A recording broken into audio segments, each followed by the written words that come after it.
News has emerged of a devastating hybrid attack on Denmark. The nature of the assault makes it nearly impossible to trace the perpetrator. Could Russia be behind this? Strangely, Russia denied involvement almost immediately, raising more suspicion than clarity. On the morning of September 25th, 2025, Denmark was hit by a massive and well-planned hybrid attack. It happened early in the day, and it was not a small incident. All major airports in Denmark were attacked at the same time. Copenhagen, the capital city, was targeted. So were Aalborg, Billund, and Esbjerg airports. These airports were shut down for hours, but the attack didn't stop there. Denmark's main airbase, Skridstrup, where fighter jets like the F-16 and F-35 are kept, was also hit. The attackers used drones. These drones were untraceable. Denmark's defense systems could not detect or stop them. It was a hybrid attack, planned in a way that made it impossible to track who was behind it. Naturally, people started pointing fingers at Russia, but Russia denied involvement immediately. That denial made people even more suspicious. Denmark's defense minister, Troels Lund Poulsen, said clearly, "We know who did this, and we know why." He explained that the attack was meant to test Denmark's defense systems. But more than that, it was meant to divide the US. It was not just about military damage, it was about sending a message. Soon after, NATO and the European Union stepped in. They asked a serious question. Who is attacking NATO and European countries again and again? This is not the first time something like this has happened. Britain has been attacked regularly with drones. Most people believe Russia is behind those attacks. Russia says they were mistakes. Poland has also been attacked. Estonia, one of the Baltic countries, has faced similar threats. And now, there are open warnings that Lithuania and Latvia could be next. It's becoming clear that Russia may have a bigger plan. A hidden agenda. It seems Russia wants to take back small European countries that were once part of the Soviet Union. That includes Kazakhstan, Kyrgyzstan, Latvia, Lithuania, and others. Russia may be trying to send a message to the world. They believe America is weak now. Once, America was the strongest member of NATO. But today, Russia thinks the United States cannot protect its allies. Russia is daring the world to respond. There is a rule in NATO called Article 4.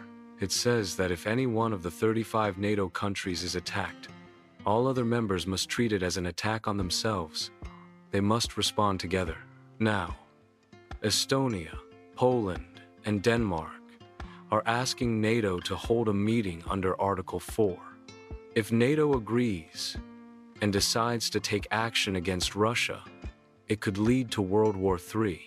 Russia continues to deny involvement. But many people are skeptical. What does Russia really want? Is it trying to conquer Europe? Is it trying to rebuild an empire? Denmark's defense minister said something important. He said, "Someone is trying to divide us. And if we look closely, we see a pattern." France was not attacked, but Britain was. Poland was attacked, but Germany was not. Romania was hit, but Italy was left alone.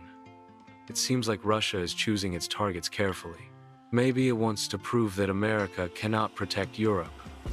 Maybe it wants to take control of European countries and lead them under Russian rule. Russia's actions look like a plan to build a new empire. Not the Soviet Union. Something older. Something more powerful. A Russian empire. In a recent podcast with Arnab Goswami, Gurumurthy shared an interesting idea. He said that Vladimir Putin does not want to bring back the Soviet Union. Instead, Putin wants to create a Russian empire based on culture and tradition, not communism. Putin's model is the Tsarist Empire. That empire lasted from 1721 to 1917. It was led by powerful rulers called Tsars. One of the most famous Tsars was Peter the Great. He built Russia's ports, navy, and capital city.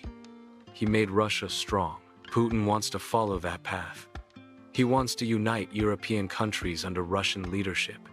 He wants to create a new empire, an empire of Russian culture.